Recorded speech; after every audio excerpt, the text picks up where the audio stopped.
There we are. It's red, and we'll just put it here, and Right. it picks up. All right. It picks up, and this is, the date today is March 12th, and Tippy Schwabe and Pat Roach are in the lovely home of Wilber Zimmerman at Quadrangle in Bryn Mawr, Pennsylvania, or Haverford, I'm not sure which. In 203. 203. Right. And 2003 is the year. That's we right. would love to know, Wilber, when you were born and where you lived, and if you had brothers and sisters, and about that time of your youth. Well, I was born in Harrisburg, Pennsylvania, in January 19th of 1907. And I had a brother who died in about 2.5 years of age by the name of Claire.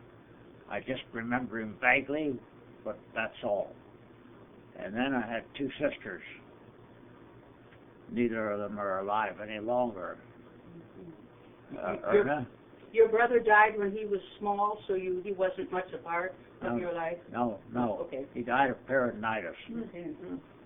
And the 2 girls, one of them went to California, and later another one went to Arizona.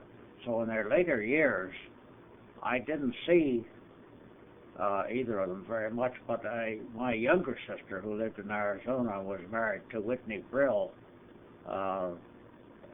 She and I talked on the phone quite a bit in the last 5 or 6 years of her life. Before that, she was very occupied with taking care of a husband who was ill, and so we didn't hear or see. What about your parents? Pardon me? Your parents?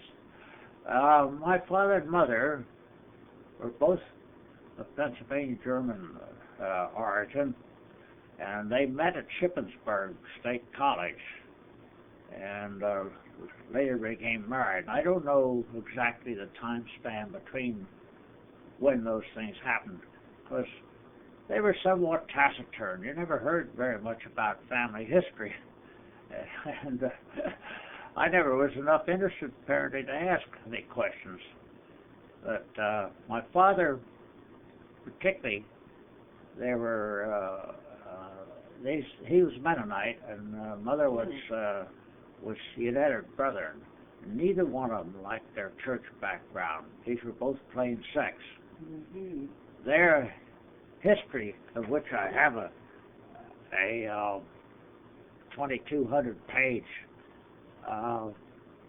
genealogy here, dates from 1722. Two brothers. Their family had been in Germany, and then for several generations went to Switzerland, and finally met with the same kind of persecution there that they had in Germany. So they went to Amsterdam to come to America, and they waited there for a year. The mother died in the meantime. On the ship coming over, the father died, and the 2 boys, about age 15 and 16, were left on the ship until they got here. And exactly where they landed, I'm not sure, but I think it was probably down near Christiana, somewhere in Delaware. And the captain told them he owed them passage money, and they said, well, our father paid for it. And he said, no, he didn't. Well, they had nothing to prove. They had no money. So he sold them into indenture for 3 years to somebody up in Lancaster County. No record of that. Work on a farm, probably. Yes. So there's a small graveyard up near a place called Terry Hill, or Terry Hole, called both names.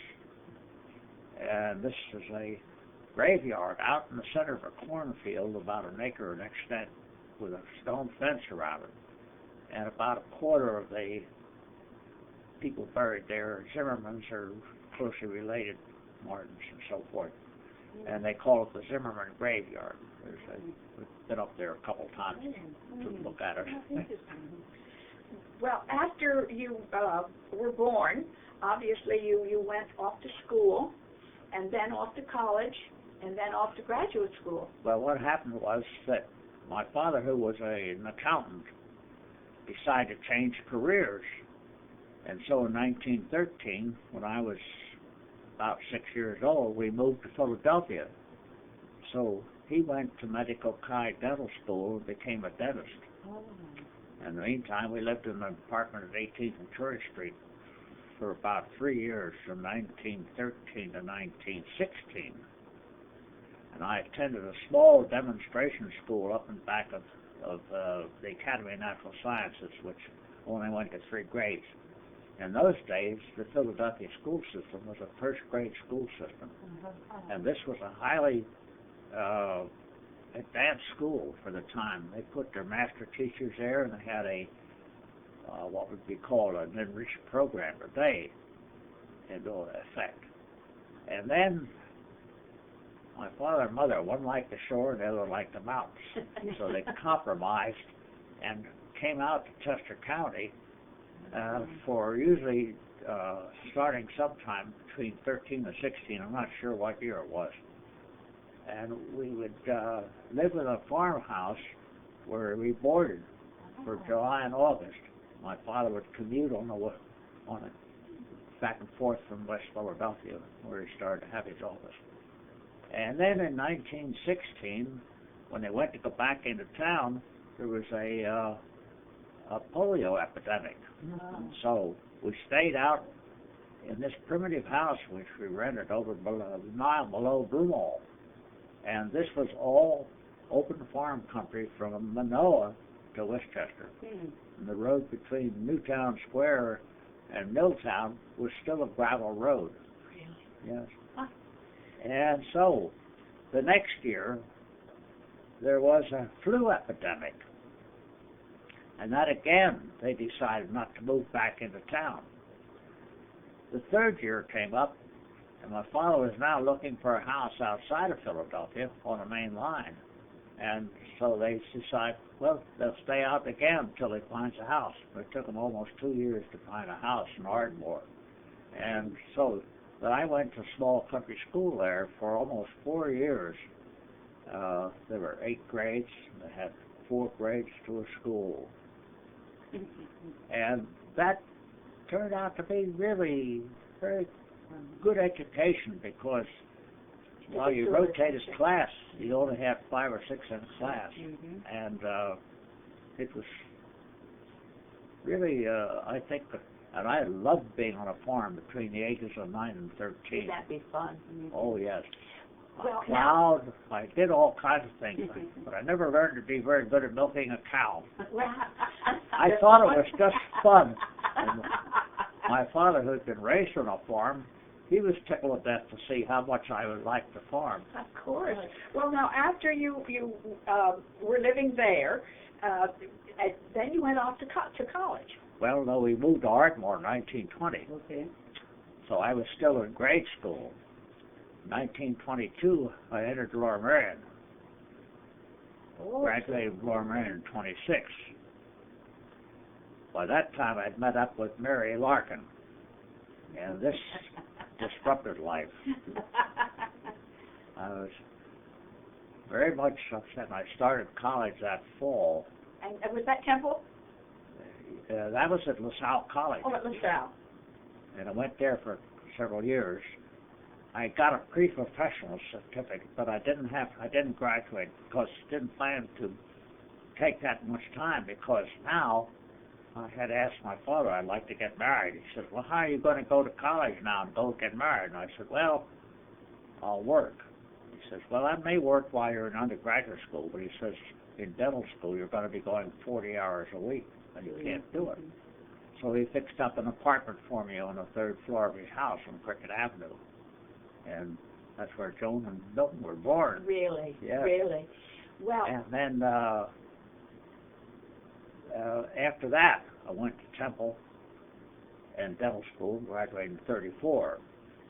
I remember the fact that you were on television talking about the summer job you had working in the Love's Lane, Arthur's Round Table as a carpenter or some sort of an assistant you were doing it as a summer job. I don't remember what. This was in Ardmore, and I thought it was while you were in dental school. It must have been. You were you were an assistant. You told me about it, and now you don't remember. Well, it doesn't matter at all. So your first two children were born then while you were in dental school? The only two. Only two? Oh, Yeah. you have only two? Yes. Okay. First two, only two. Okay. Well, then when I graduated from dental school, I was offered a job as an assistant in the radiology department. Mm. And my duties were simply to give a half a dozen lectures a year on the process of developing X-rays and the dangers of radiation. Oh. I had that job for 2 years. It's interesting how I got the job. He had two questions in the final examination. One was, how would you design a tank to take the clips that dental X-rays were on? That time they held about 6 films. What dimensions could you make the tank? What this meant was that you had to know the number of cubic inches in a gallon. Mm-hmm. Mm-hmm. And that was this dates back to the schooling in the country school. They had such things as memorizing things like cords, bushels, Right. pecks, and Yeah, so forth. right. And that 231 cubic inches made a gallon. Ah. So from that, he could figure out the dimension. So I was able to answer that question. Nobody else in the class answered it. Bravo. Then the other question he asked was, what do you consider to be the dangers of radiation? Well, it happened that I was, I don't know, maybe 11 or 12 when my father got his X-ray machine. And the man who had sold it to him, I think he had apparently been talking to and said, I was thinking about going into dentistry. He says, why don't you have your son come and watch when we install the machine? Huh.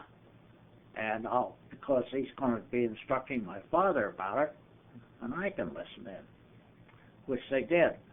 And what happened was, this man was minus 2 fingers, and he had been demonstrating for a number of years, going around holding the film in people's mouths, and he developed a gangrene and lost those 2 fingers.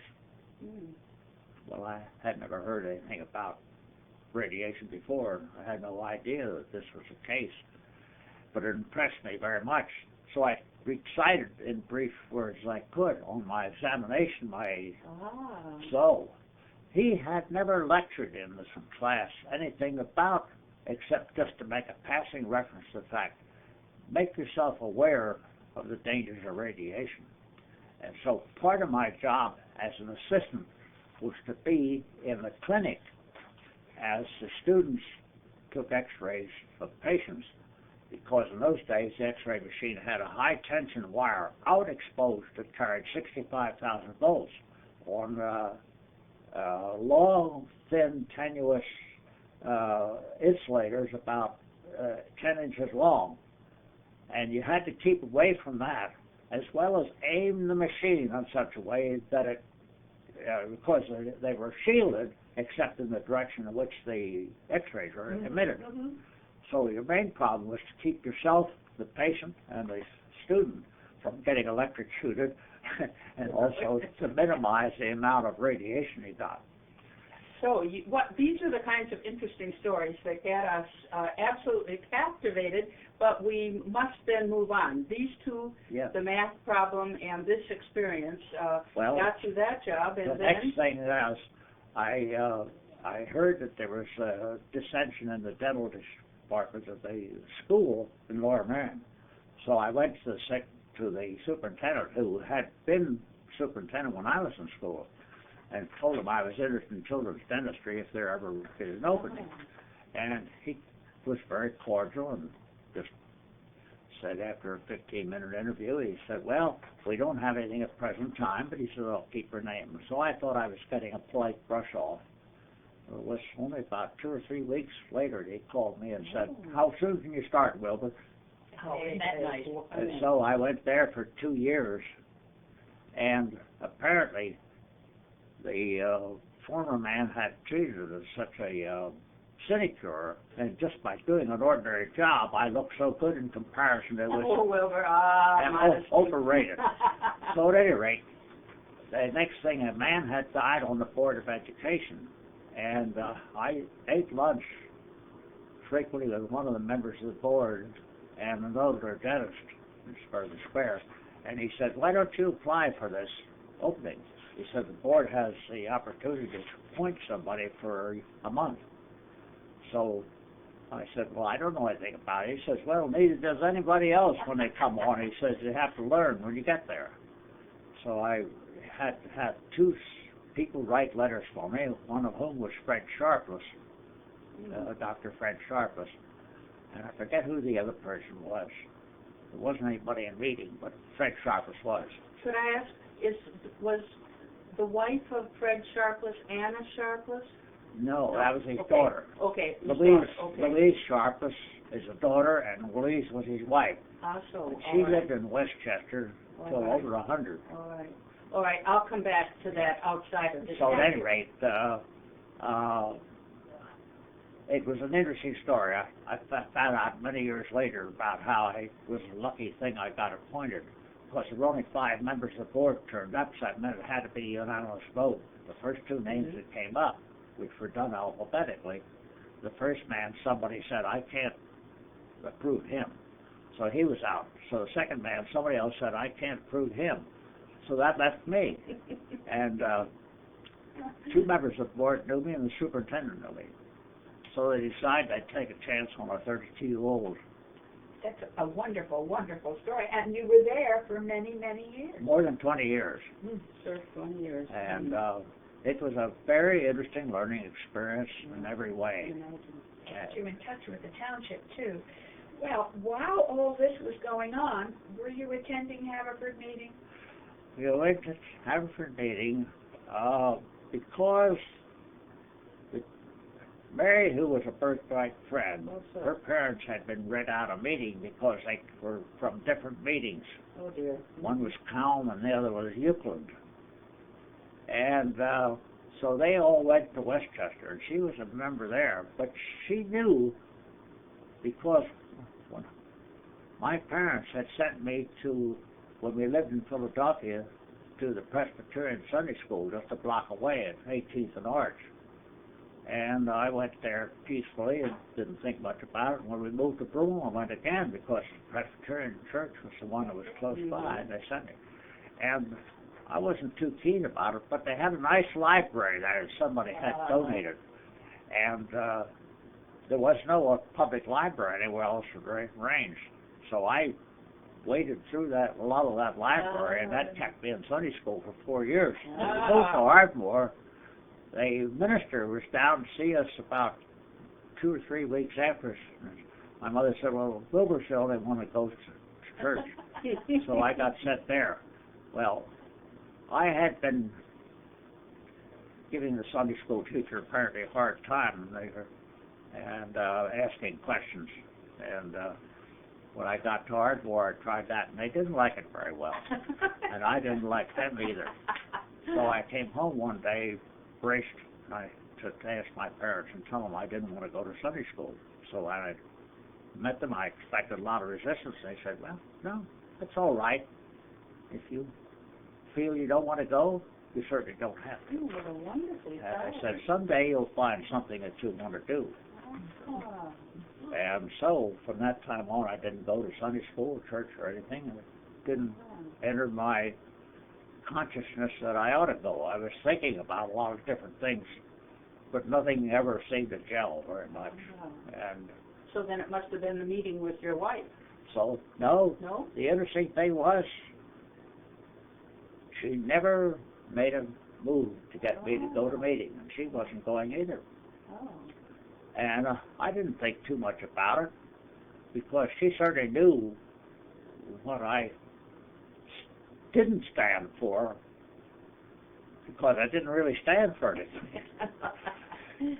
And so when the children got to be respectively about 4 and 5, or somewhere in that range, she said, "What do you think about sending the children to Sunday school somewhere. Ah.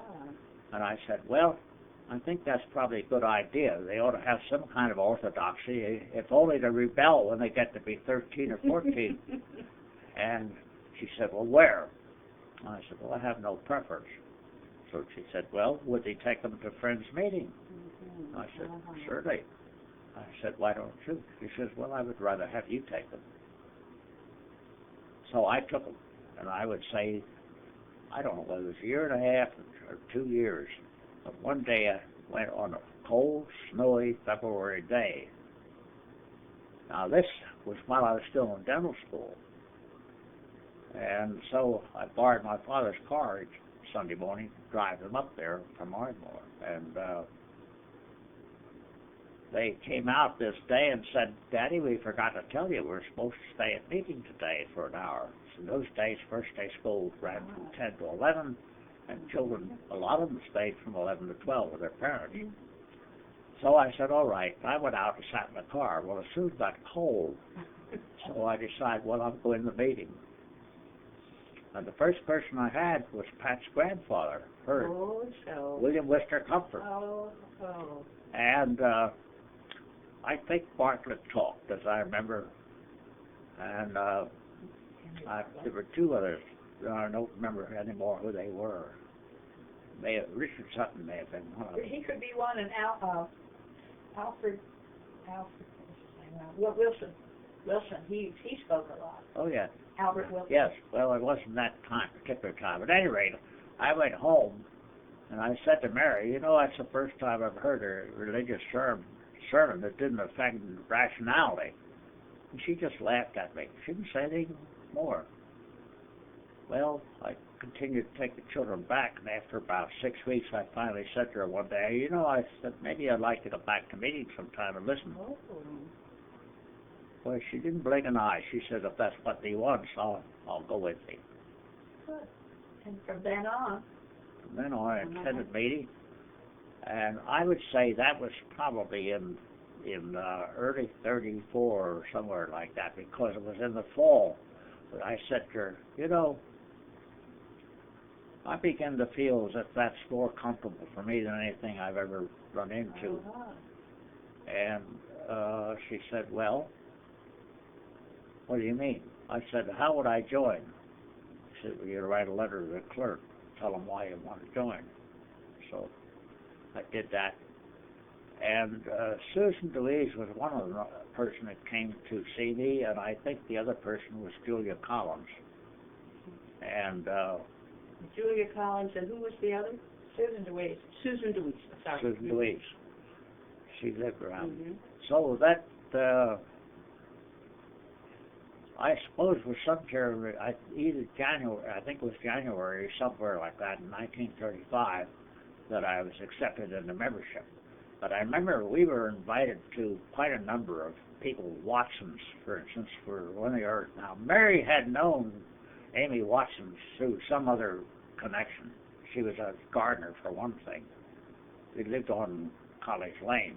Right at the head. That would be Mason Watson's father. He was professor of, I think, economics. No, sociology it is. Well, at any rate, then at this time, what was interesting was that there's so many Quakers lived within just a block or two of the meeting. All around the city. Buck Lane, for instance, in the short space from Lancaster Avenue to Railroad Avenue, had 5 or 6 Quakers living there. They were the Deans, the Stokarks, the Aldersons, the Taylors, the Riches, the McIntoshes, all lived across the street from the meeting then. And around on Walnut Lane, there were 4 or 5 more Quakers. And Millbrook, down Millbrook. And down Millbrook, and then, of course, over on College Avenue. And so that there are quite a lot of there was Quakers who lived close by. And the older ones, the older families, older to us then, people in their middle ages actually, were very good about, and within a year's, less than a year's time, we must have been to at least a half a dozen of those people who were fairly close to the meeting and who had children almost our age. Mm-hmm. For Sunday night supper or something like that. It was Mm-hmm. very, and there was a Young Friends group, which was very loosely defined by anybody under 40. Howard Comfort belonged to it, the Riches. The Thomas girls, I think, must have gone to that because Esther spoke of it also. Yes, Esther went there, but at that time, Sydney was not living here. She was living over in Jersey. She was still married to Ben Arkle. We didn't know her till later. And I forget who else used to be there. But at any rate, we met at various people. For instance, we would be at William Worcester Comfort's house. He would I remember he talked about Stephen Grellet. And we went to 2 or 3 other people's houses who were fairly cognizant of Quaker history, who talked to us about that. But it was a half social and a half thing. And there were some Sunday forums for a little while. And then it was a very comfortable feeling. And it was the first time that I had had an experience in which older people spoke to younger people as if they were equals. And this business of not using titles was a very pleasant and surprise and very comfortable. Well, now you began to assume some sort of responsibilities in me. Yes, within a couple of years, took on teaching Sunday school. And I had a boy by the name of Fletcher, Howard Wood, one of the Jenny boys, Harvey Mudd. Oh, I know all these boys. My era. Yes. Is Harvey Mudd And, Harvey Mudd from Harvey Mudd my College? own son, Milton, and that was an uncle. a man by the name of, a boy by the name of Jervy Britton. I think there may have been another one too. But at any rate, I remember the second year we were teaching, I got my sister to help me take a car load, and we both all drove over to New York on the Sunday for a sightseeing day. Oh, great. Took them up to Radio City, and I forget where we ate, was some commonplace restaurant nearby. And then came down and went down to the waterfront. Well, first place going up, we drove over to Staten Island, took the ferry ride up, because I knew that would be an interesting and striking thing to do. So you gave those children memories for a lifetime. And when we came back, we stopped at the Newark airport. These boys went out to a plane, and the gangplank was down, and they climbed aboard. And I thought, we're all going to get chased. I stayed there at the fence about 100 yards away. Nobody came out and disturbed them, so I went out to get them out of the plane. Well, when I went out, then the fellows came, and the authorities evicted us all. Fortunately, we didn't get arrested. And you didn't sail off to Timbuktu in the airplane. Well, it wasn't any. I don't think the airplane was. Going anywhere. Wasn't going anywhere. Not right away. But at any rate, it was fun. Memories, yes. At any rate, they were an interesting group of boys. And Howard Wood's father was superintendent of the Sunday school at that time. And Mary was teaching a class, a younger group of girls. About the age of Felicia Forsyth, you remember her? Right. How did she rate in age compared to you? Felicia's a little younger than I. You're a little younger. Yes. Yeah. I just wanted to say something about your wife's participation at meeting, because she was a very strong influence on me, and she was very good in the kitchen. She had dear Mrs. Balderson in her long dress and her bonnet as a mentor, and Mary Zimmerman became the hostess with the mostest, not only at meetings, but at home. Yeah. Well, she had a lot of talents, and she seemed to attract the pleasure and interest of a lot of the older women, for instance. Mrs. Hoag and Margaret McIntosh's mother, and they had a group they called the Helping Hand that came around and knit or sewed, whichever they wanted, and someone would read something at the session, or maybe they would have a little, and they met in the meeting house, and they would have some light refreshments, I think. And that lasted, I don't know, I don't remember how long that lasted, but some number of years. Well, it seems to me that it has been around forever, and I seem to think that I heard of it even in the last 10 years. Well, I hadn't, because, of course, Mary's been dead since Right. 1984, you see, so I lost any connection. I just seem to think that there have been some meetings. Well, she had a knack with children, animals, and anything she tackled, if she decided she'd do it, she could do it.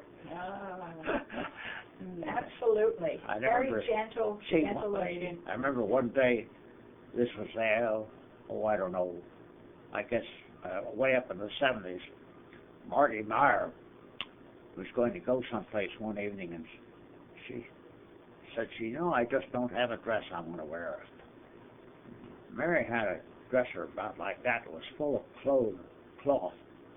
She went home, and she went back to Marty with about a half a dozen pieces of cloth. They were all about the size to make a dress. She said, what one would they like? And Marty said, what do you mean what one would like? Well, what one would you like? I'll make a dress for you. And so she said, well, I like that fabric. So Mary got busy, took it back, and she wore it that evening. How were your children a part of the meeting life? Did they come into it, or did they rebel and not like? No, they attended very regularly. I don't believe Joan went very much. She went to Bryn Mawr College, and she went sometimes, but not too often. She certainly was in Sunday school when I was. She was in Sunday school? Oh, yes. Yes, that's right. So then Milton was very interesting. There was a very peculiar thing that happened. He was a big, tall guy, 6'4.5". He sat in the back of the meeting, and he got up and spoke. I would say only maybe 3 or 4 times in the course of 1 year. And this was after he had become a student at Amherst. And he was made a minister. We used to have ministers and elders separate.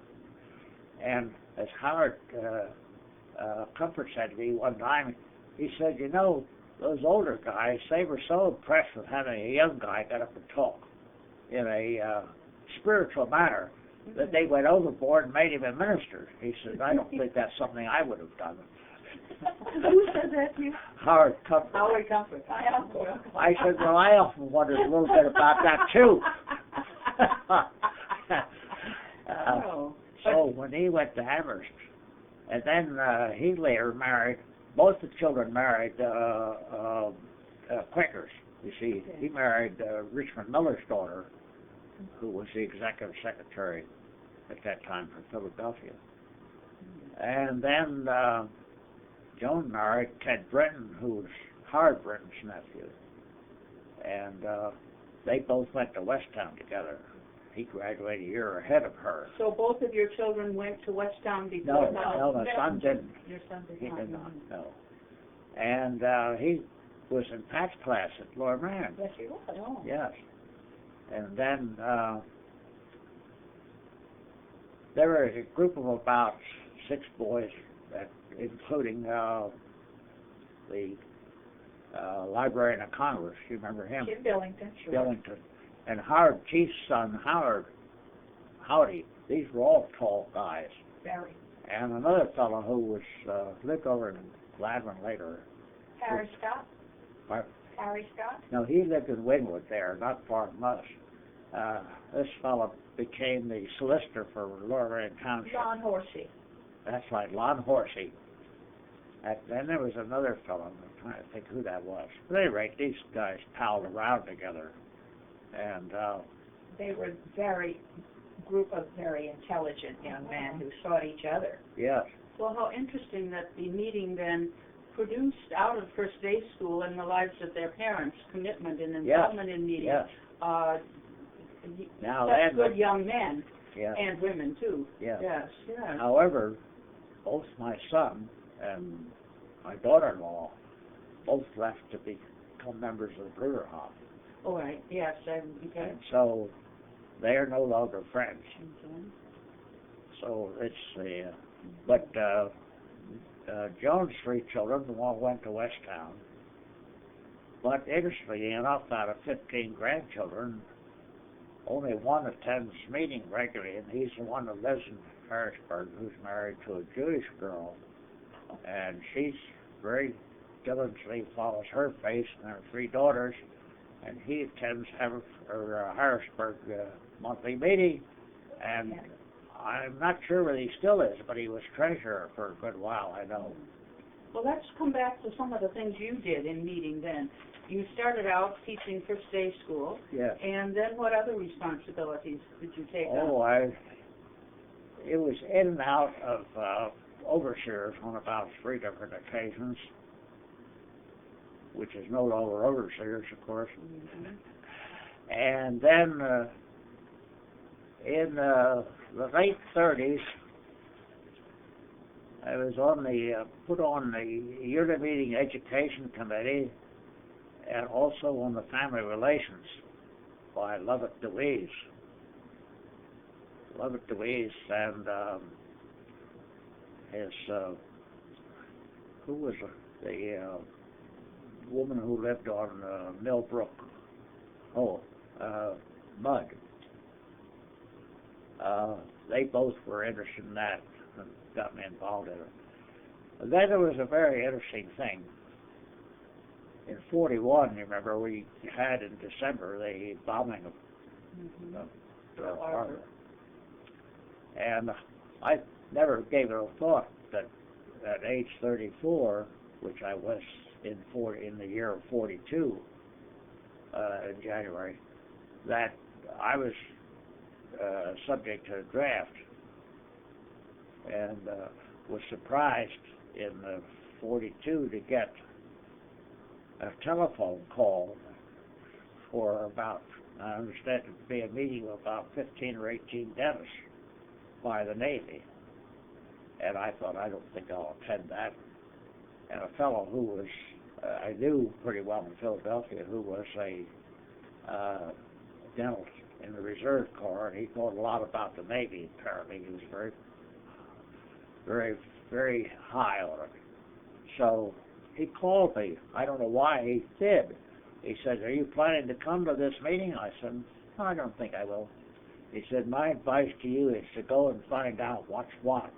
He said, do you know that you're eligible to be drafted till age 50 as a professional person? I said, no. He said, well, I think you understand that you better go and find out for your own protection what's what. And sure enough, the fellow picked out about 5 or 6 of the group and said, you're the age group that we want. And I spoke up and I said, well, what about if you don't want to go? And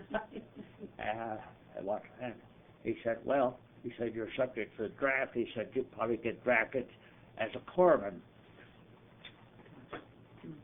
And I thought, well, You don't want that. I had bought a house about 4 or 5 years ago and had a nice mortgage on it. My daughter was going to Westtown. And so I came home to Mary that night and I said, I don't know just what. I said, they said that I could maybe get a commission if I sought it as a lieutenant. I said, I don't want to do that. So I thought about it for a couple of days, and so we talked it over and found out how much the pay was. And I said to Mary, I said, I think that if I got a commission and got the salary come with it, we could keep our house, because I didn't know this at the time, but they without any request, Westtown gave me, I didn't feel justified in asking for a scholarship for Joan because I could pay for it. But they gave me a scholarship for her. Really? And without any request. Mm. And in addition, I found out that they, amortizing mortgage which you had, that they would forego the payment on principal, you just paid interest. Because at that stage, you're paying a high amount of your sum on paying down the principal. Right. Mm-hmm. And so I figured out we could probably manage. And so that, I got my commission either in late May or early June of 42. And they said, be ready in 10 days to be called up.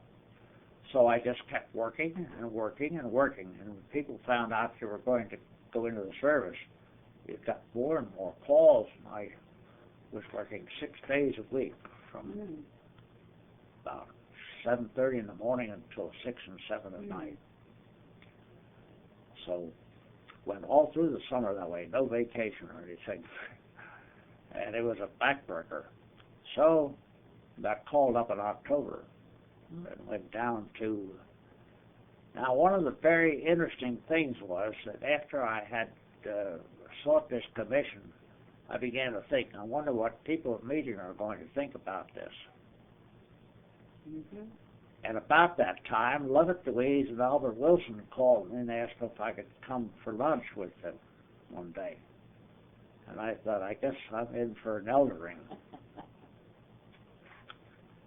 I didn't take a pacifist stand. What their purpose was, and at the direction of meeting, I found out, was to come and tell me that I was to realize that there was no stigma being attached to the fact that I was going in the service. I was going to be working on people who needed dental attention, and I wasn't any more able to get away from helping the war effort than as a civilian. It's just going to be different people. Well, I pretty wept when they told me this. And I always remember that as an extremely sensitive thing that apparently, I never heard this positively, but I'm sure that they had, I did hear that they had direction of the meeting, but what mechanism there was, whether it was discussion in monthly meeting or what, I don't know. But at any rate, somebody directed them to get in touch with me and give me the assurance. I wonder if meeting minutes would show that at that time. I wonder. We'll maybe can ask about that.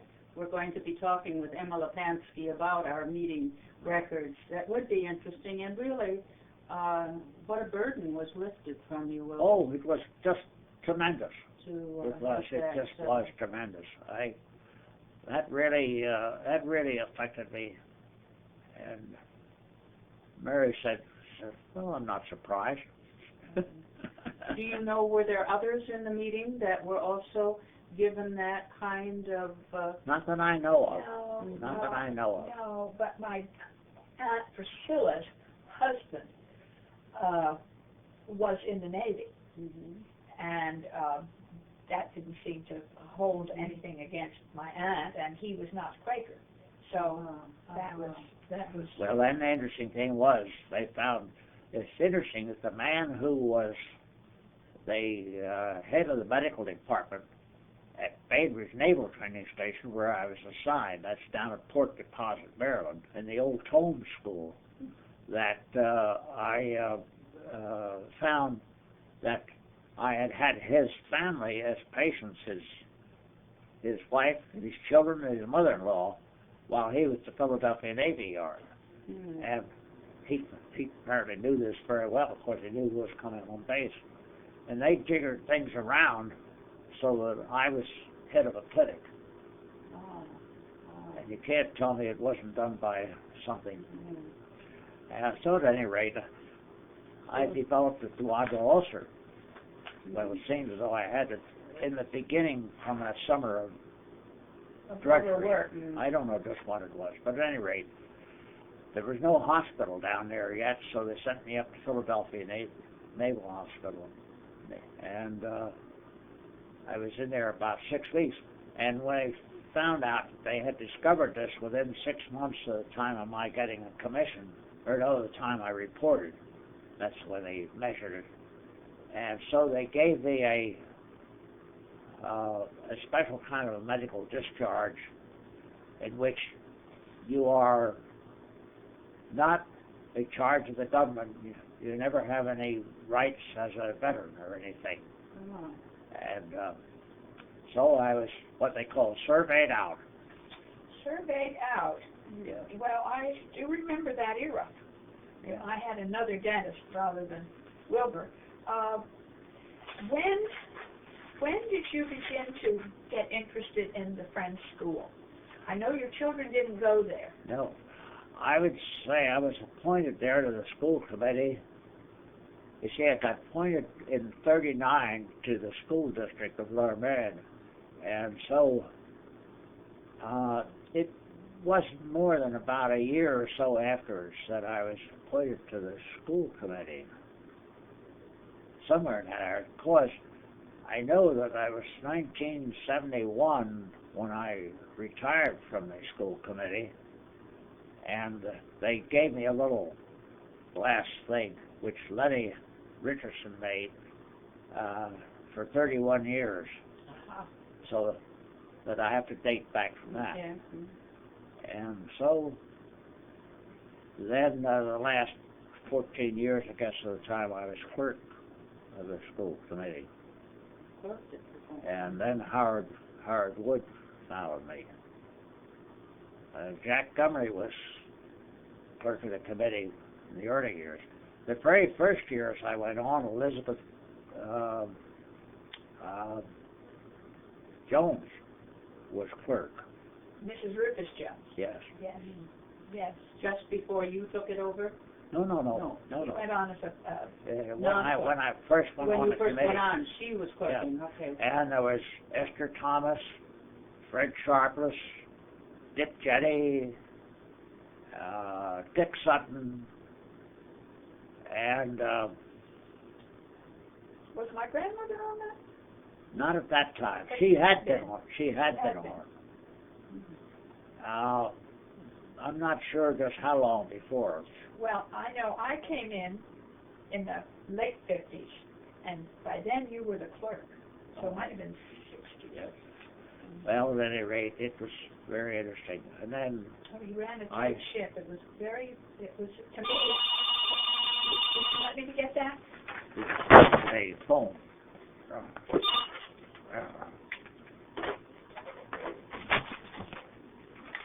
Can you turn that off, do you think? No, just leave it. We are so... Hello? I'm going to look for it. Who is this?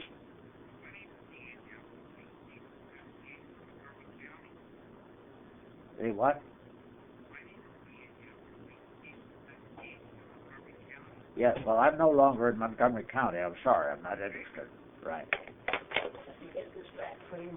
Yeah. Yes. Okay. Right. Thank you. Well, thinking of Mrs. Rufus Jones, then you were very well acquainted with Rufus and his wife. Yes. Yes, he was alive for, I guess, during the time that I was a member of meeting, he was there for the following 13 years. He died in the late 40s? in 48. Yes. And the reason I remember it so well, you see, he died the week that my daughter was to get married. The meeting on that following Saturday, and he died on Wednesday. And one of the pleasant things was that we were on edge. We didn't know whether they were going to hold a memorial service for Rufus on Saturday or Sunday. It was sort of up in the air. And fortunately, William Worcester Comfort, Pat's grandfather, called me on Thursday morning. He says, Wilbur, you don't have to worry anymore. They're going to have the service on Sunday. Oh. So this is what I think about the time. Yeah. That somebody's always thoughtful of meeting about how you might be concerned about things. I mean, this is something that really had a continuing impression on me because there were so many lesser things than these things that came up from time to time. Well, you're really sketching a kind of family feeling. Yes. In the best and deepest sense of meeting, understanding its constituency, members, so reaching out and meeting special circumstances. Well, you see, as a result of being at the Friends Meeting and the Lower Merion School District and so forth, then I was out in Westtown from 1961 to 1970 on the school committee there, and clerk of long-range planning for about 7 years of that time. And I left that because I pushed so hard for renovations that the administration and certain members of the school committee wanted for the Lane School. And but some of the older members of the school committee who were alumni didn't care much for the idea. They said that was only intended for just the teachers' children. They didn't want to see it expanded. So I felt I had to push pretty hard for it. At the same time, down at the Hort Society, they decided that they were considering publishing our own magazine because horticulture had gone under, and so they asked me to be clerk or chair in this case of a committee to study the feasibility of our publishing our own journal.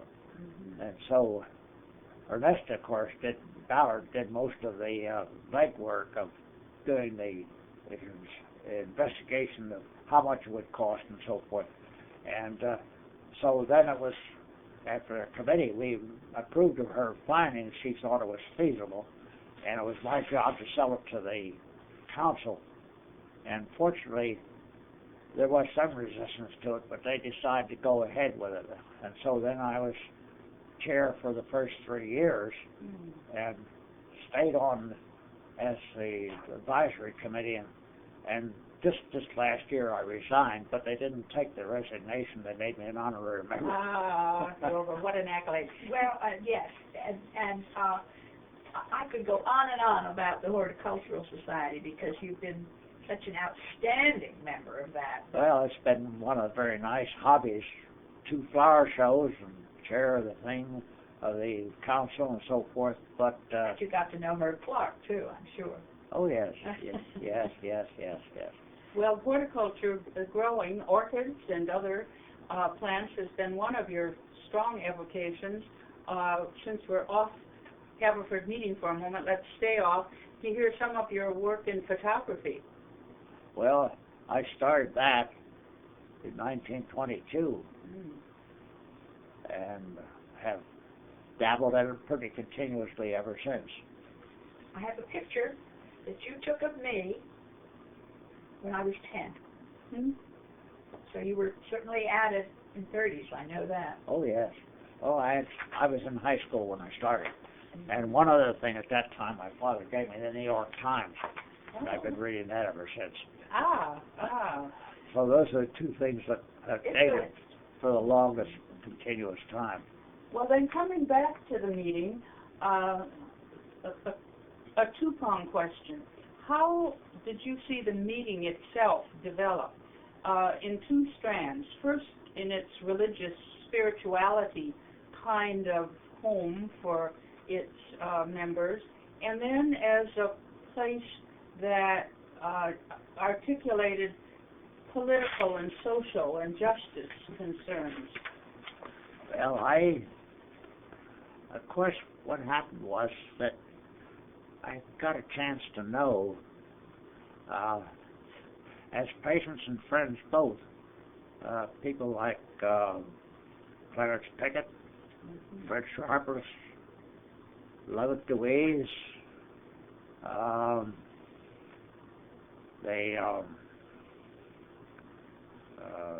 Henry Cadbury in his last 10 or 12 years when he's back here, and the Asensios who were at Haverford, and quite a number of the faculty there include Howard Comfort and William Worcester Comfort and his wife, Elizabeth, and Susan Comfort? Susan, that's right. Mm-hmm. She was And, so fond of Mary. And my son's in-laws, the Kellys. Yes, oh yes, Tom Kelly was. I had to go and I didn't extract teeth as a regular thing. I had to go one Saturday night. He was in terrible pain down at the office. And we took an x-ray, and the tooth had reached in, I couldn't tell for sure, but I'm pretty sure it was into the sinus. And I knew he'd had sinus trouble earlier on when he was in Hawaii before he came here. And but he was so pain, he decided to have to extract the tooth, because it had an abscess on it. Took it out, and it opened from the oral cavity into the sinus, and I had to take a stitch on that, and had him come in every day and cauterize it so it would heal up fast and close in. But he and his family were patients, and he was there at the meeting, I guess, for 5 years, 6 years, not sure. But he was a very interesting person, really. And Lovett Wees was a very, very solid individual. So was Fred Sharpless. These were patients, too. And also, briefly, Tom Branson, Dr. Tom Branson. Helen Branson's wife, my husband, I guess. And Now, why are you bringing these people up? Because within the context of them being religious leaders, spiritual mentors in the meeting, too? yes, Uh-huh. yes. These were all people who, were the generation ahead of me, and who I knew through reputation as well as began to know them personally. I'm just looking at this list, and many of them were teachers at Haverford College. Oh yes, I had quite a few of the faculty, both friends and non-friends at one time. And Mary Hoxie and I were put on the corporation way back in the early 40s sometime, and I demurred at that. But Batty and a few other fellows said, well, we're looking to broaden the corporation away from exclusively alumni. But I found that to be sort of unhandy because you didn't have the same knowledge. But I stuck with it for about 50 years before. Well, Wilber, it certainly says commitment, even if you're a little bit on the outside of it. Yes. Well, so I never really felt that I did anything of substantive use to Haverford College. But then I also put in 14 and a half years in a non-friends, other educational thing as a trustee at Harcum Junior College. Oh, were you? Okay. For 50 years there, too? 15? 14, a little over 14 years. 18 years, 15. So those were I felt that, and then of course I got involved again in the Little Friends School in a very touchy situation, which Pat was extremely helpful in rescuing us from. Yes. That was a very, for 4 or 5 years I was ex officio on the school committee. Helping with that. That was the period when the principal did not work out. As, it was unfortunate. That's Very the thing unfortunate. that you can't foresee. Yes. And it didn't work out, and Wilber came to me and asked if I could take on the head of the Well, what happened school was, at that point, which was pretty tenuous as far as this was very bad. This acute situation arose in early July, and Ted Shakespeare, and they had 3 people on the committee, and he resigned, and the other 2, I couldn't reach either one of them. I was in China. Pardon me? I was in China, I know that. And so I went down to see Ted right away, and I had about an hour and a half consultation with him, and he handed me a dossier of recorded things. He had gone and had meetings with the head of the school for, frankly, on a weekly basis, and he apparently was not getting anywhere. Mm-hmm. And so he resigned, and the bookkeeper resigned. Mm-hmm. And I went to her to see her, and I said, you know, we've got to do something, because if this gets to be brewing around, it's going to be a very difficult thing, because you're in the last stages of your getting your students together for next year. And I said, who on the school committee could you feel that you could work best with? And that's when she named you. Oh, And I said, that's well, right, can I? When she named me. Mm-hmm, yeah. So I said, well, I'm going to ask Pat if she'll take over as school committee. Mm-hmm. So, fortunately, because I don't know what would have happened if she hadn't, because I tried to call around and get some committee members, and nobody was home. And after I made about 3 calls, I realized that I was not getting anywhere, and I just decided to take things in my own hand, which is completely improper to do. And But very I did. unquakerly, in our democratic way, yes. And so Mm. I told her to get somebody, if she could, if she knew anybody who was a competent bookkeeper. Mm-hmm. And she got somebody And so you, who turned out to be a fiasco. Boy, it was sad. well, in terms of time, The yeah. one that last was Betsy Humber. Oh, my. Well, in terms of time, let us, it's becoming clearer and clearer to me, Wilber, that one of the main service activities in your life through the meeting has been in education. All would of these say many largely. services, yes, on school But committees and I boards. was clerk of worship and ministry for about 13 years. Oh, well, that's a healthy. Yeah. I think let's one of see. Wilbur's greatest gifts to the meeting has been his apparent visibility in the community. Uh-huh. Oh, And interesting. people can look at Wilbur and think, well, he's a Quaker, Mhm. and what a fine person. Uh-huh. And don't you think, I mean, Yes, you're certainly objective about that, don't you think that you have lent stature to Quakerism by being Well, I so don't. available? That's not a thing I can judge very No, well. well, I'm judging it. Yeah. Mhm.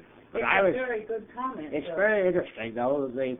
Without ever saying anything about it, the board members of the Lower Branch School District knew very well that's what it was. Uh-huh. And they, without asking their permission, the things which the state did not require us to vote on, I sort of ran it somewhat like a Quaker meeting, Uh-huh. sort of a hybrid. I would state a question, and I'd say, if no one's in disagreement with this, we'll consider this without taking a vote. And someone would say, I'm agreeable. I said, well, if that's all right, we'll go ahead. Well, that fits very nicely into this question at the end here. How has your life been affected, shaped by being a Quaker? Yes. And you're using Quaker approaches. Well, it's interesting, to when I got sworn in, as they call it in the Navy, there were 4 of us that got sworn in together, and I said I affirm. And fortunately, the fellow didn't seem to take exception to that at all. He just sort of looked at me and looked away, and that was that. But it was an unsettling period. Indeed. No, I And can imagine. the meeting made it acceptable. I mean, manageable. I think that's something for me as a new member of this meeting to consider and respond to that very seriously. I think sometimes Quakers do take such a black or white kind of stand that it is damaging, and you know, the person, I enjoyed Rufus Jones, of course. We heard him, of course, a lot. But the person that I got to know better personally by far was Henry Cadbury. Uh-huh. And he and Howard Britton have a certain similarity. That similarity is not exactly a word, but a somewhat similar approach to Quakerism. And Henry Cadbury was, he had a lot of things that appealed to me extremely. Uh-huh. And when Anna Cox Britton, that's Howard Britton's wife, edited a book about him and had various people writing, it was extremely interesting. One of the things that we had happened in the early 40s, the Friends brought over a group of about 40 people and had them housed temporarily on Buck Lane. And they dispersed them, it's not a good word, dispersed, but made arrangements for them to go various places. These were the Jewish refugees from Yes. Germany? Although one pair, the Asencios, were Spanish. And the Asencios And came in that group. she, Elisa Asencio, was over in She's here. Holland. Yes, she's here Yes. at the quadrangle with us. Now, they were the only ones that didn't have some. But there was Lucas Foss, or no, not Lucas. That was his son, who was became the. The Haas. Martin Haas? Martin Foss. Martin Foss. Martin Foss, and the Fales, who he was a international authority on Pestalozzi, the early teacher. Right, the early And teacher. they went out to both of them had PhDs. And one of the remarkable things about one of them, they went to work as a maid and butler for a house over here on Tunbridge Road for about a year before they found.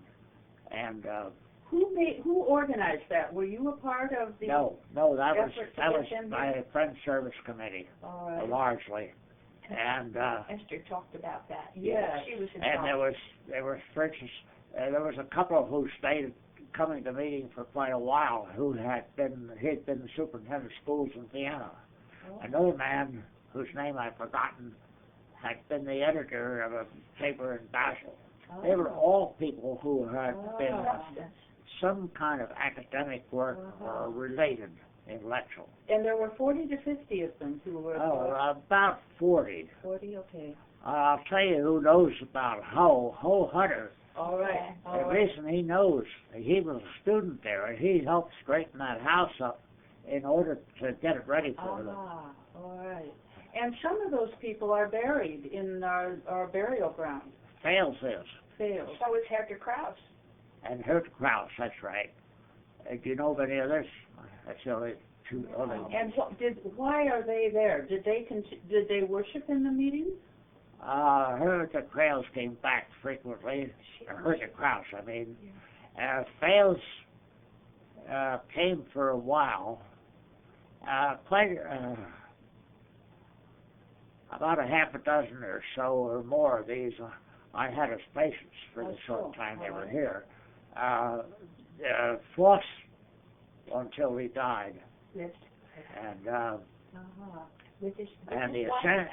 Asencios until I stopped practicing. And I was trying to think who else. But they were a very interesting group. Well, And Christopher Isherwood was here visiting us a short time while there. He was not a member of the group, but he came to the office a couple times. Well, tell us about that. What was he like? Was he a Quaker? No, No, I didn't think so. but there was a biographical sketch about 5 years ago when Christopher Isherwood died. It was published in the New York Review of Books, in which he repeats an interview he had with Douglas Steer. Oh. And he said to Douglas, do you have to be a believer in Christ to be a Quaker? And he said that there was sort of a twinkle in Douglas's eye. He said, well, no, not necessarily. And apparently this surprised Isherwood. But so he came. Well, this is a very full life you've led, my friend, with, Been a very fortunate life. Been very fortunate because so many people have done things to help me. Yeah, I think it's a two-way street. I really know it is. And when I think of Howard Wood and what he has to say, and you know that you've been a big influence on his thinking and actions, and I'm sure you're very proud of him.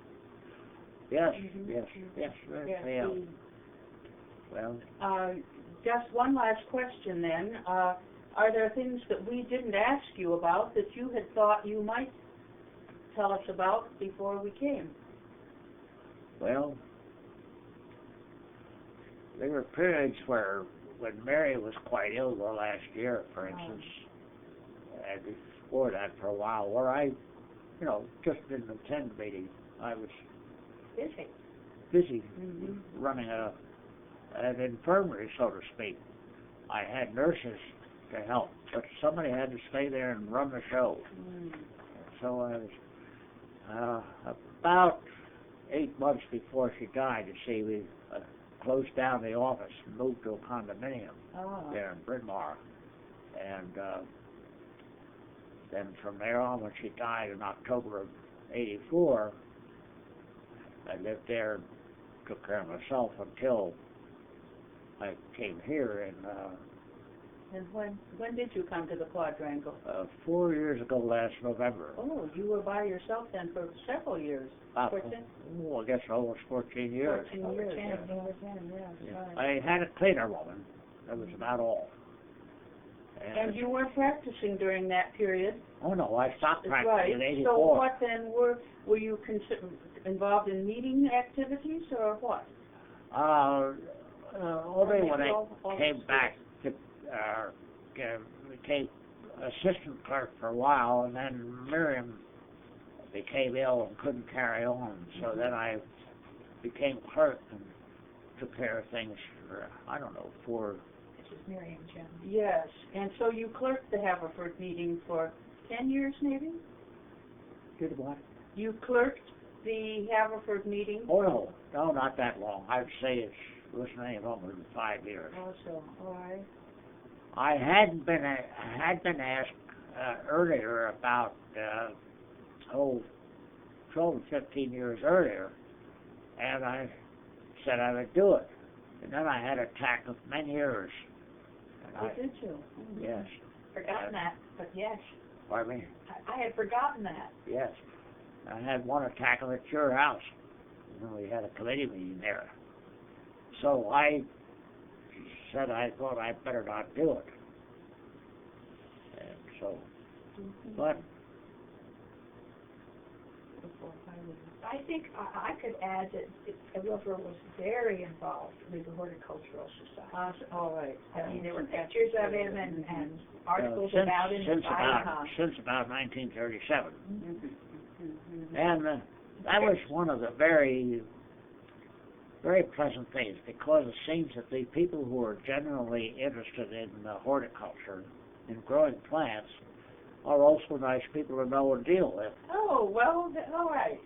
They're earthy people, maybe. I'm thinking of your trips to Mexico. Oh, yes. That was great fun. We made 6 collecting trips. Orchids in the wild.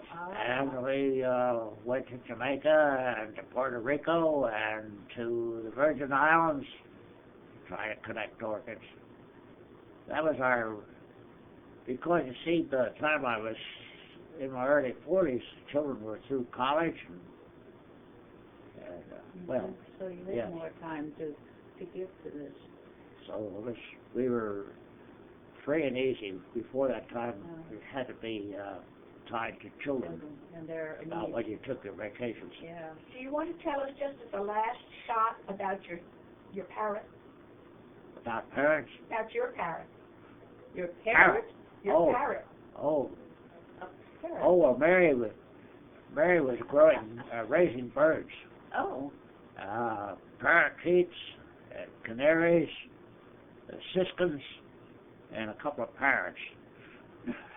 And we had several birds, and I parent die from an aerosol that's they're used in the house to get rid of an odor. And these birds died within a half hour. Oh. Ooh. And so I found out about that. I read the label carefully, and then I had a book put out by Wilkins that said something about the toxicity of this one item in there, that something like 10 or 15 drops of it was toxic enough to kill a person, lethal. So I called up the president of the company and I said, how about this? I lost some birds. I have them saved down in the freezer. I said, Good for you. He says, how much are they worth? I said, well, one of them was given to us, but I said to replace it would cost something close to $700 or $800, and the other couple birds cost $100 a piece. He says, I'll send you a check tomorrow. Wow, wealth and death, or something. So I bought a what? Young parrot out from a breeder out in Arizona, and he came to us. He was 8 weeks old, and I used to put him on my finger and talk to him, and I taught him to sing the first verse of "Oh, What a Beautiful Day, Oh, What a Beautiful Morning" from Oklahoma. From Oklahoma. Oh, Wilbur, what a wonderful story. But he couldn't. There was one word, I've forgotten which word it was anymore, which he always stumbled over. But he would call me in Mary's voice, and he would call Mary in my voice. You think that's fascinating? Absolutely. They are, they're mimics, really tremendous So mimics. you would hear Wilbur and you wouldn't think It was your wife, and it was the parrot. Oh.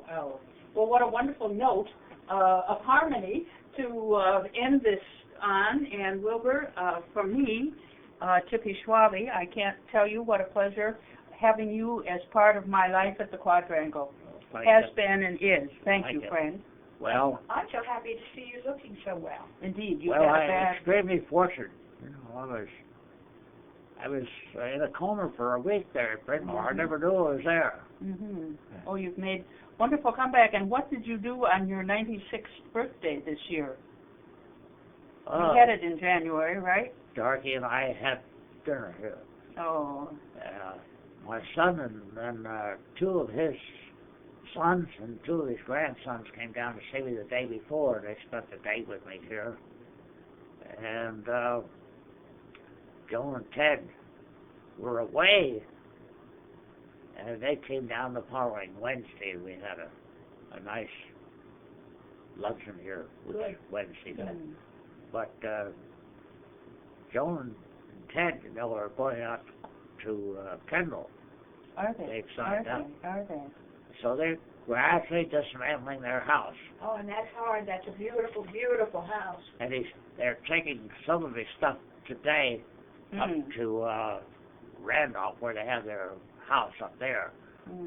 So he has woodworking tools, and he doesn't want to give them up. He doesn't know where he's going to use them, but they're going to store them up there.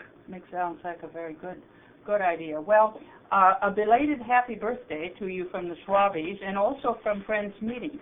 I don't know, somehow that event came and went without us recognizing it in the meeting this year, Wilbur. I think that was probably just as good. Well, we certainly enjoyed celebrating your 95th last year with a cake, and we had some nice pictures. Thank you again, Wilbur, very, very much for today. Thank you.